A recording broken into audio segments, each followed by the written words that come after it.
Well, how do you undo your ego? Let's take you because you have put yourself out there. You've written these books. You're out speaking about this.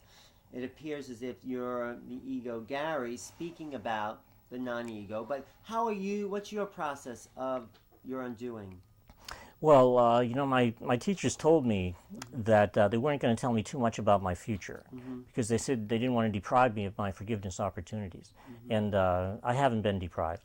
And it's kind of like it's just like anybody else in the public eye. If you put Mm-hmm. yourself in the public eye, then what's going to happen, especially if you're giving forth a controversial, kind of a message, or you're saying Right. something a little different about how it happened, then you're going to have people who are not going to be very nice. Right. And I've been subjected to some very hostile attacks and criticisms.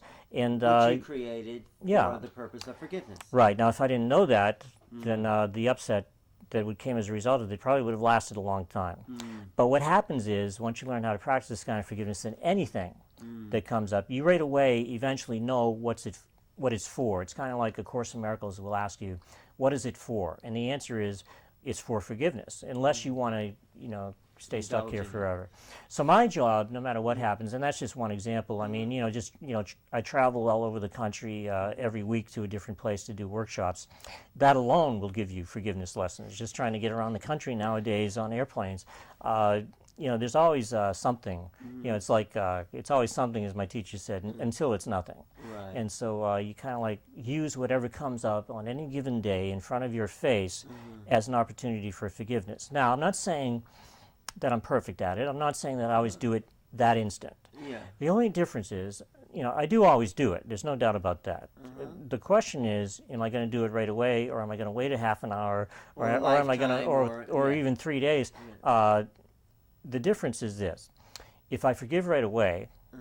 then I don't suffer anymore. But if I wait 3 days, that's 3 days of my life that I spent suffering that I didn't have to. Right. That's the only consequence. So someone of not insults forgiving. you, and you can say, "Thank you very much," or I mean, someone attacks you for what you've written. What do you do? I mean, what's your actual process? What you need to remember is that, first of all, you're the one who did it, so you're not a victim. Right. Okay. As A Course in Miracles says, I'm not a victim of the Yes. world I see. Uh-huh. So it's coming from me. If it's coming from me, now forgiveness is justified. So the first part is to remember that. Yeah. If you can remember that, that's kind of like the first step. There is no more projection that's being done to you. It's being done by you. So it's a totally different way of looking at it. Then what you do is you forgive it by realizing, well, wait a minute, if I'm the one that made them up in the first place, and if they're not really there, that means that they're totally innocent, that they're forgiven. And But- they're not really there anyway to forgive.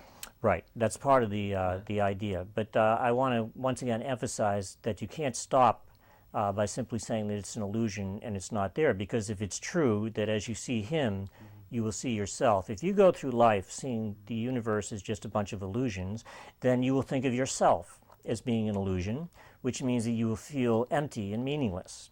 And that's not the point of A Course in Miracles. So that's Okay. why you take it further and you change your mind about them, and you choose to see them not as they think they are, this kind of like separate guilty ego that they think they are. Instead, you think of them as being what they really are. And what they really are is no different than God. It's absolutely perfect, totally innocent, pure love, and which is the way that Jesus saw everybody. And if you see them that way, and I would also emphasize that you need to go a step further. You have to remember that they're not part of it. Like a lot of people nowadays will say namaste, which is borrowed from Hinduism, and they'll say, the divinity in me bows down to the divinity in you. Yes. That's definitely a step in the right direction. But you're still kind of like limiting them. You're You're kind of like, separating yourself. I'm seeing you. You're there. I'm here. right. And Yeah. if what you need to do is go all the way with it, like Which- Jesus did. and You all have the to. way You is- want to think of them as not being part of it.